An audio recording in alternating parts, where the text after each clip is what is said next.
जैसा कि आप लोग जानते हैं कि आपका बायो साइंस जो पहला पेपर होता है उसका पहला वीडियो टर्म और डिफिनीशन का दे चुका हूँ। ठीक है, आज हम लोग सेकेंड पेपर जो बिहेवियर साइंस होता है इसका टर्म एंड डिफिनीशन का वीडियो 1 देखने वाले हैं। ठीक है, अब ये वीडियो सब मैं इसलिए करा रहा हूँ टर्म एंड डिफिनीशन का, ताकि आप जो भी नए नए वर्ड है, आप फर्स्ट ईयर में हैं, चीज़ों को इसीलिए नहीं समझ पाते हैं क्योंकि बहुत सारे वर्ड आपको समझ में ही नहीं आते हैं, जिसके कारण कठिन लगता है और फिर चीज़ें जो है आपके दिमाग में नहीं सेट हो पाता है।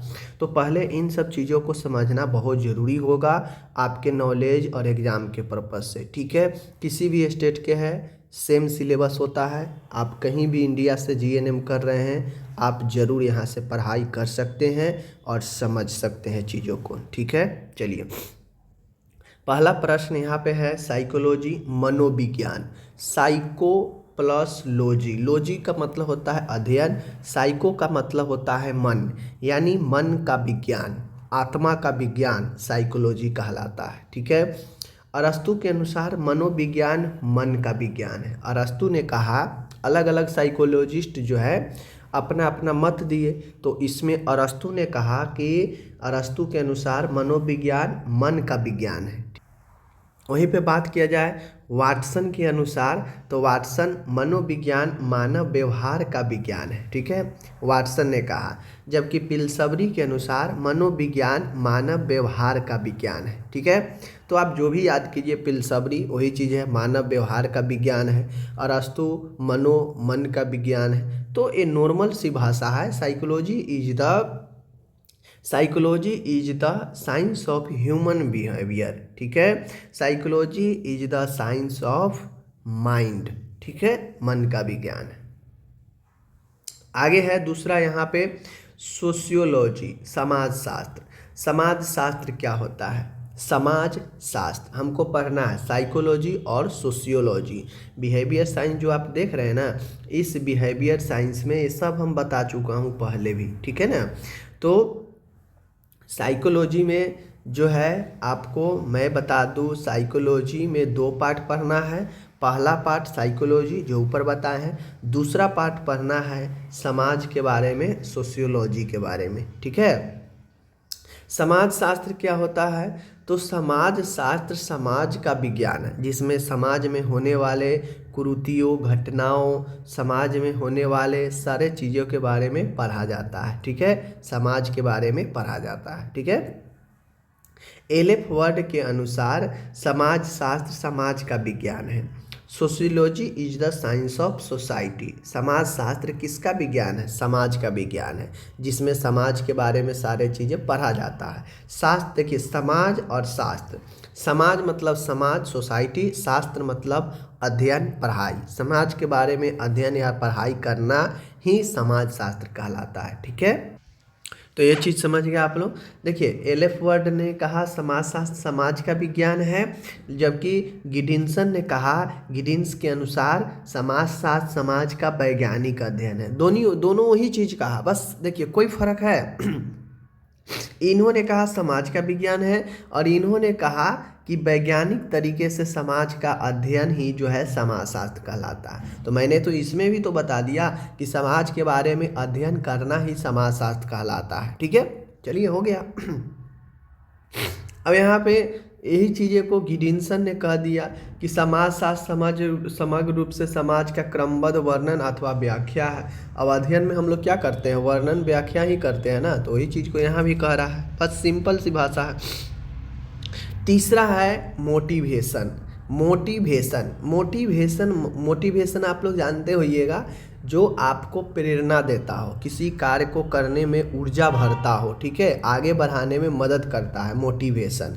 ठीक है, डीमोटिवेट क्या करता है? निराशा करता है, आपको किसी भी काम को करने में जो है मन नहीं लगने देगा, डीमोटिवेट होगा तो मोटिवेशन क्या होता है? अभिप्रेरणा, जिसे हम लोग मोटिवेशन या प्रेरणा कहते हैं, यह एक ऐसी अवस्था है जो उसे विशेष प्रकार के व्यवहार एवं निश्चित लक्ष्यों को पूरा करने के लिए प्रेरित करता है। प्रेरणा क्या है? प्रेरणा क्या है? तो प्रेरणा एक ऐसी अवस्था होता है, ऐसा सिचुएशन होता है जब व्यक्ति के व्यवहार और उसके गोल लक्ष्य तक पहुंचने के लिए प्रेरित करता हो, वही प्रेरणा हो, ऊर्जा भरता हो, ठीक है ना। उसे जो है मोटिवेट करता हो, मोटिवेशन समझ रहे हैं, प्रेरणा जो व्यक्ति को आगे बढ़ने के लिए प्रेरित करता हो, वही प्रेरणा होता है, वही जो है मोटिवेशन है, ठीक है। आगे बढ़ते हैं, आगे है चौथा है, देख लीजिए चौथा क्या कह रहा है, मानसिक स्वास्थ्य विज्ञान या मेंटल हाइजीन। मानसिक स्वास्थ्य विज्ञान या मानसिक आरोग्यता, इसी को जो है हम लोग मेंटल हाइजीन कहते हैं, ठीक है। मेंटल हाइजीन क्या होता है, तो मानसिक स्वास्थ्य विज्ञान का अर्थ है वह उपाय करना जिससे मनोरोग के आपतन इंसिडेंस को रोकथाम एवं शीघ्र उपचार द्वारा कम किया जा सके तथा मानसिक स्वास्थ्य को प्रेरित किया जा सके। मेंटल हाइजीन कहने का मतलब होता है, हाइजीन मतलब तो स्वच्छता होता है, आप लोग जानते हैं, बट स्वच्छता का मतलब ये नहीं है कि मन को साफ सुथरा रखना, धोकर रखना, ठीक है। एक प्रकार से कह सकते हैं कि मन को साफ सुथरा रखना। अब मन को किस प्रकार से, मन में तो कोई गंदा लगा नहीं है कि आप उसे साफ सुथरा करें। मन को साफ सुथरा रखने का, स्वच्छ रखने का मतलब होता है कि कोई मानसिक रोग ना हो, ठीक है।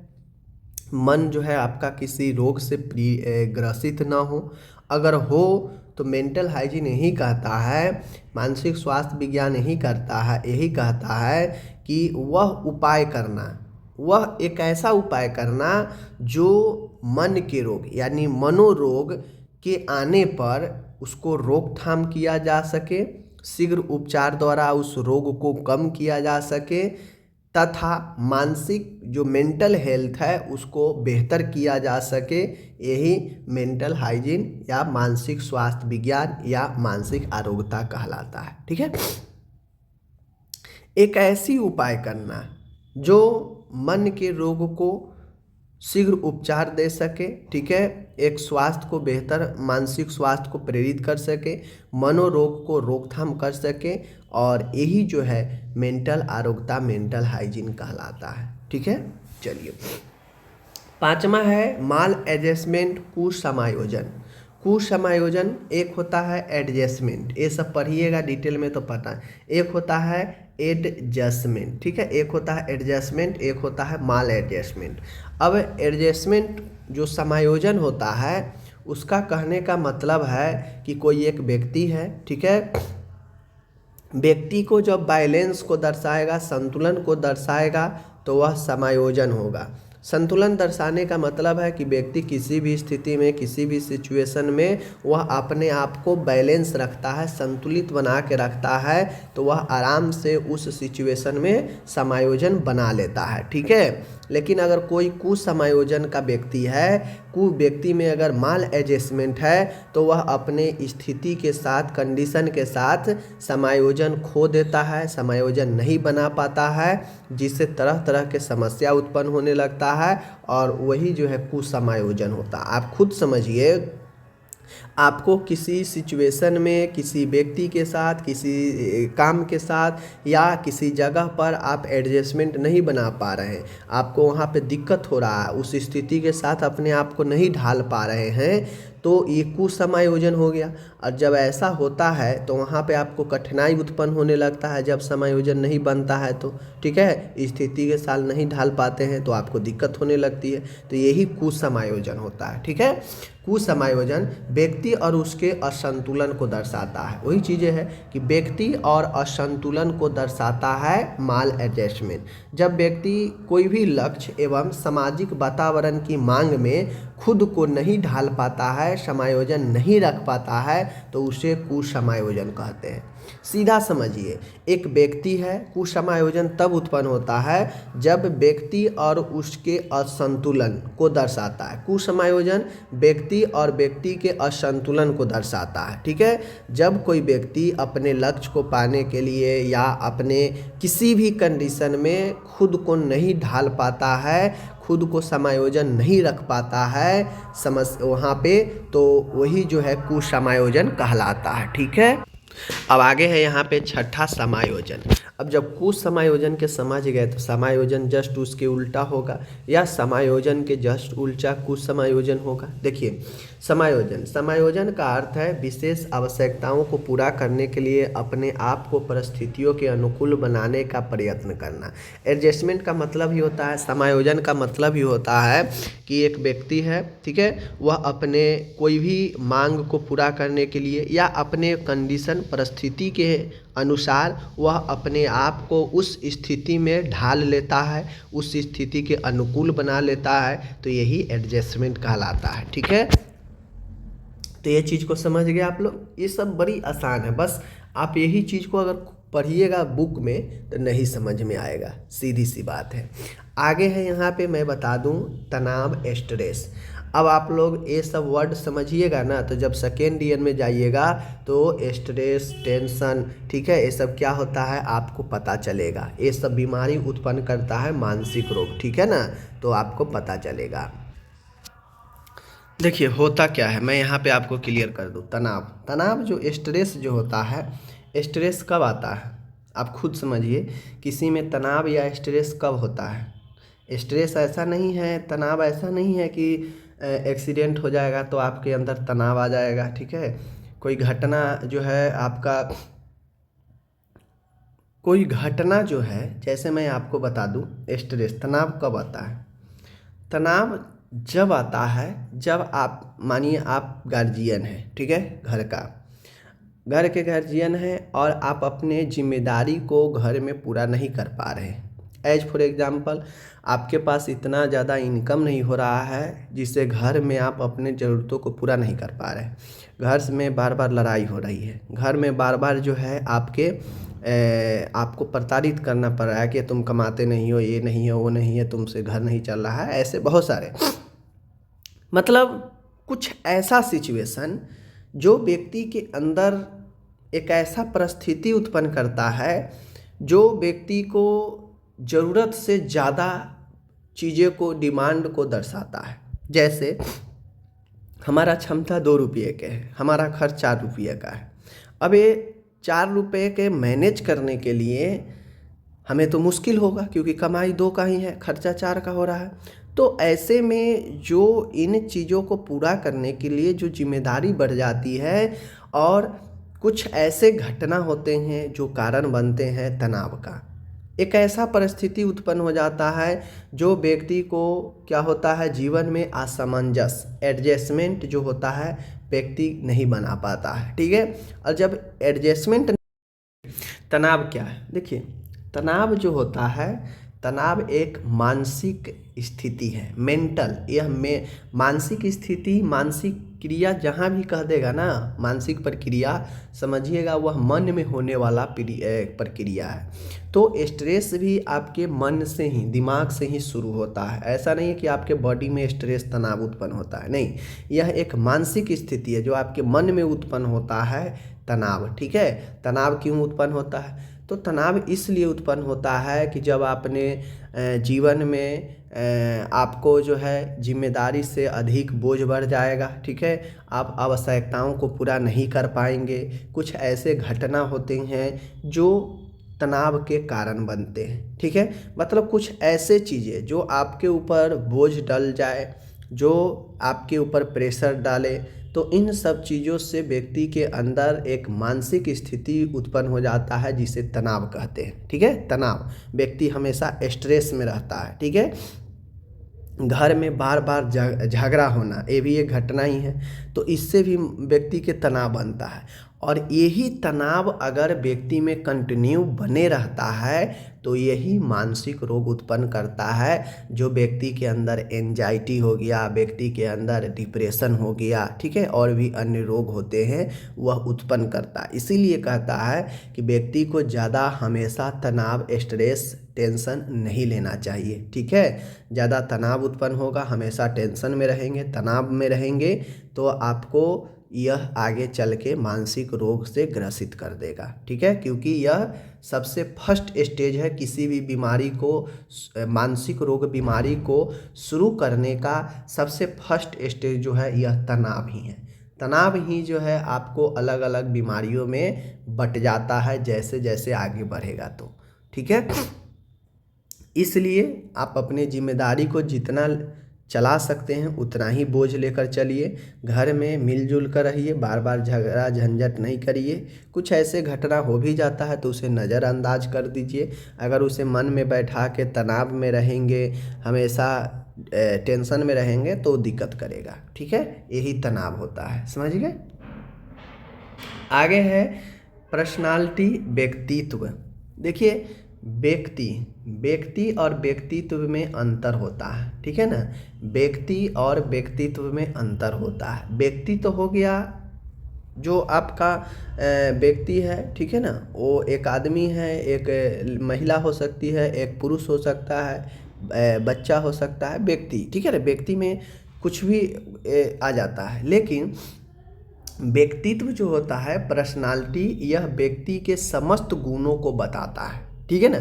व्यक्तित्व व्यक्ति के गुणों को बताता है, ठीक है ना, व्यक्ति के व्यवहार को बताता है, ठीक है। अब व्यक्ति के समस्त गुण में उसका व्यवहार, उसका ड्रेसिंग कोड, पहनावा और हवा, चाल चलन, ठीक है ना, बैठने उठने का, खान पान, ठीक है ना, उसका सभी क्रियाकलाप, हर एक चीज़ जो है व्यक्तित्व के गुण में आता है, ठीक है ना।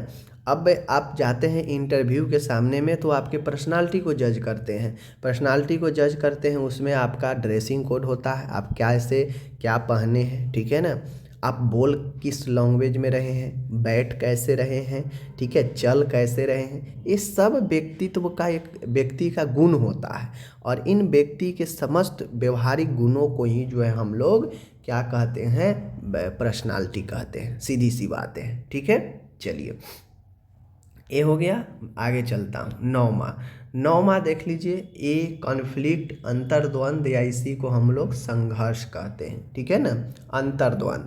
अंतर्द्वंद मतलब अंदर ही अंदर द्वंद चलना, ठीक है ना, द्वंद चलना, जैसे कॉन्फ्लिक्ट कहते हैं। जैसे देखिए, जब व्यक्ति दो लक्ष्यों में से किसी एक लक्ष्य को चुनता है या एक ही लक्ष्य के प्रति व्यक्ति में धनात्मक या ऋणात्मक दोनों ही भाव उत्पन्न होता है तो इसे संघर्ष या उत्पन्न होता है, ठीक है ना। मैं बता दूं, अंतर्द्वंद, जैसे आपके सामने दो ऑप्शन है, दो काम है, दो लक्ष्य है, ठीक है, और दोनों आपके लिए, दोनों में से कोई एक चुनना हो, ठीक है ना। कह रहा है, होता क्या है, अंतर्द्वंद या संघर्ष जो होता है, अगर मान गए आपको कहा जाए कि दो चीज़ें हैं, दो आपके पसंद के चीज़ें हैं, ठीक है, और इन दोनों में से दोनों इक्वल जो है आपको पसंद है, दो चीज़ें हैं, दो में से कोई एक चुनना है, दोनों ज़रूरी है, ठीक है, दोनों ज़रूरी है। ध्यान से देखिएगा, इसी में कुछ चीज़ें छुपा हुआ है। दो चीज़ें हैं, दोनों आपको पसंद है, दोनों ज़रूरी है, ठीक है, और हम आपको कह रहे हैं कि नहीं, दोनों में से कोई एक ही चुनना है, ठीक है, दो में से कोई एक ही चुनना है। उस स्थिति में व्यक्ति के लिए दोनों ज़रूरी है, दोनों पसंद है व्यक्ति का, लेकिन चुनना कोई एक ही है। तो उस स्थिति में व्यक्ति के अंदर जो है ये एक प्रकार से संघर्ष उत्पन्न हो जाता है कि हम कौन चुने कौन नहीं चुने, ठीक है ना, किसे सिलेक्ट करें किसे नहीं सिलेक्ट करें। या फिर ये तो हो गया कि मान गए दो चीज़ों में से किसी एक को चुनना है, या फिर आपके सामने एक ही लक्ष्य के प्रति आपके मन में पॉजिटिव निगेटिव दोनों तरह के जो है थिंकिंग उत्पन्न होता है ना। आपके मन में जो है आप कोई काम करते हैं, कोई चीज़ प्राप्त करने जाते हैं, तो आपको मन में कभी लगेगा यार ये नहीं होगा हमसे, कभी लगेगा चलो कर लेंगे कोई दिक्कत नहीं, कभी लगेगा कि नहीं होगा, कभी लगेगा कि होगा। मतलब दोनों तरह के सिचुएशन एक ही चीज़ के लिए उत्पन्न हो जाता है, निगेटिव पॉजिटिव दोनों, ठीक है ना। या फिर दो में से किसी एक को चुनना हो, तो ऐसा सिचुएशन जो माइंड में आपको दो तरह के सवाल उत्पन्न करते हो और वह कठिनाई उत्पन्न करता हो, तो उसी बीच में आपके संघर्ष भी उत्पन्न हो जाता है। संघर्ष उत्पन्न हो जाने का मतलब है कि आप ये डिसाइड नहीं कर पा रहे हैं कि हम दोनों में से क्या सिलेक्ट करें, ठीक है ना। संघर्ष व्यक्ति की वह अवस्था है जिसमें विरोधी और समान शक्ति प्रेरणा एक ही समय कार्यरत करता है। जैसे अच्छा बुरा, क्या है, दोनों एक समय काम करता है, निगेटिव पॉजिटिव दोनों एक साथ काम करता है। छोड़ो हटाओ नहीं करेंगे, चलो कर लेते हैं, मतलब दोनों कर रहा है, एक समय कर रहा है ठीक है, एक समय कर रहा है नहीं ठीक है, एक समय कर रहा है चलो बढ़ो आगे, एक समय कर रहा है यार छोड़ दो नहीं होने वाला है पीछे बढ़ो। तो मतलब एक ही समय में दोनों शक्तियाँ ऋणात्मक और पॉजिटिव दोनों काम करता है। और ऐसा सिचुएशन जब हो रहा होता है तो उसी को हम लोग अंतर्द्वंद या संघर्ष कहते हैं, ठीक है। इसमें से अब इसको दूर करने का एक ही उपाय होता है कि दोनों में से जो सबसे ज़्यादा ज़रूरी है, जो सबसे टॉप है, थोड़ा भी जो सबसे ऊपर है पहले उसको चुन लीजिए, दूसरे वाले को साइड कर दीजिए, ठीक है। यही आपका अंतर्द्वंद या संघर्ष होता है, ठीक है ना।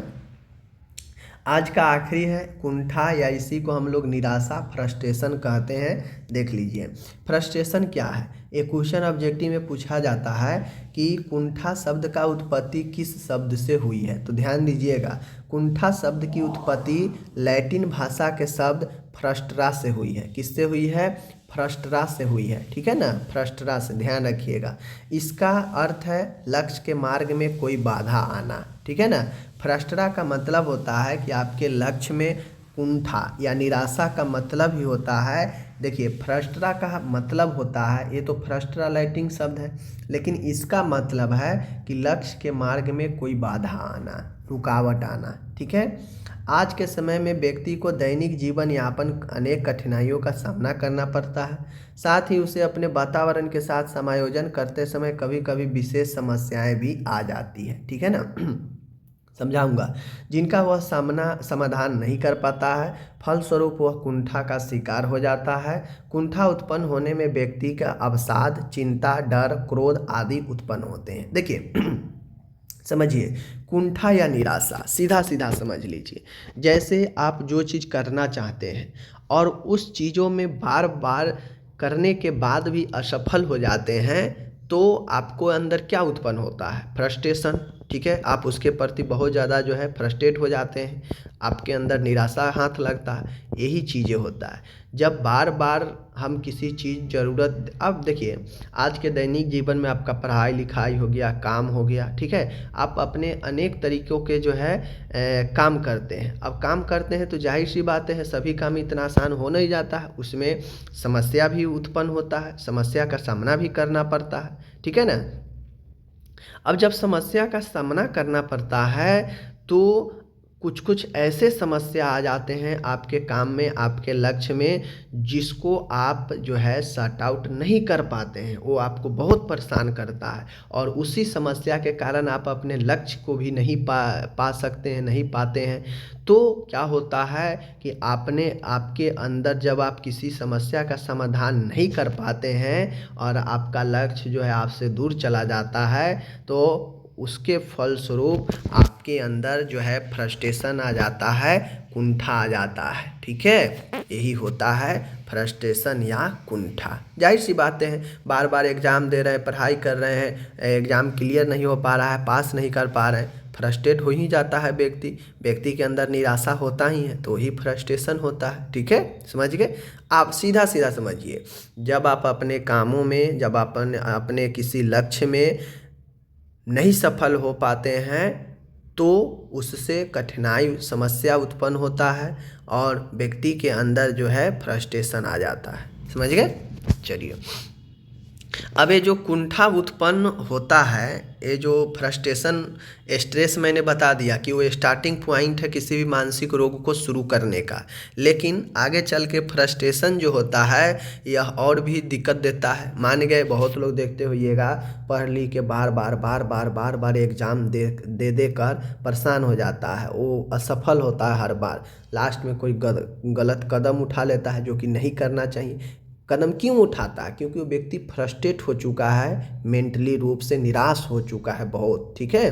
तो यह कुंठा क्या करता है? व्यक्ति में डिप्रेशन लाता है, ठीक है, व्यक्ति में चिंता लाता है, एंजाइटी, व्यक्ति को डर सताता है, इससे व्यक्ति के अंदर क्रोध आदि उत्पन्न हो जाता है। इसीलिए आप अपने लक्ष्य को पाते हैं तो 2 बार 4 बार कीजिए, अगर बार बार असफल होते हैं तो आप फ्रस्ट्रेट होने से पहले ही उसे छोड़ दीजिए, ठीक। ठीक है। तो ये चीज़ें होता है, नहीं तो बाद में आप इतना ज़्यादा उसमें डूब जाएंगे और फिर भी जो है आपको वह नहीं सफलता मिलेगा, तो आप क्या होंगे, फ्रस्ट्रेट होंगे। एज फॉर एग्जांपल आप खुद समझिए, मैं आपको समझा देता हूँ एक चीज़, ध्यान दीजिएगा।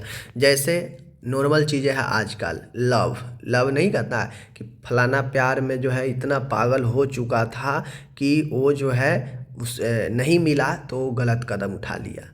एक्चुअली होता ये है कि चाहे लव हो, चाहे कुछ भी हो, काम हो, लक्ष्य हो, पढ़ाई हो, जॉब हो, कुछ भी हो, किसी भी सेक्टर में आप काम कर रहे हैं, ठीक है, बहुत उसके पीछे आप पागल हैं, काम एकदम अंधाधुंध किए जा रहे हैं, लेकिन वो काम किसी चीज़ के वजह से, किसी समस्या से अधूरा हो गया, असफल हो गया, आपका सारा मेहनत पानी में चला गया, आपका सारा जो है प्यार 1 मिनट में डुबा दी या डुबा दिया, आपको छोड़ दिया, अधूरा कर दिया, असफल हो गया, जिसके फलस्वरूप व्यक्ति के अंदर जो है क्या होता है, कुंठा उत्पन्न हो जाता है, ठीक है ना। व्यक्ति के अंदर जो है कुंठा उत्पन्न हो जाता है और वही जो है उसका क्या होता है, आपका व्यक्ति फ्रस्ट्रेशन में चला जाता है, ठीक है ना। देखते होइएगा बहुत लोग जो है फ्रस्ट्रेशन में चले जाते हैं, निराश हो जाते हैं चीज़ों से, तो यही जो है आपका फ्रस्ट्रेशन होता है। कुंठा व्यक्ति के अंदर बहुत सारे चीज़, डिप्रेशन, चिंता, डर, क्रोध, ये सब जो है लाता है, तो इनसे बच के रहिएगा, ठीक है। चलिए बाकी मिलते हैं अगले वीडियो में। मैंने अभी तो हिंदी इंग्लिश दोनों दे दिया है, आप लोग पढ़िए, हम लोग मिलते हैं अगले वीडियो में। धन्यवाद।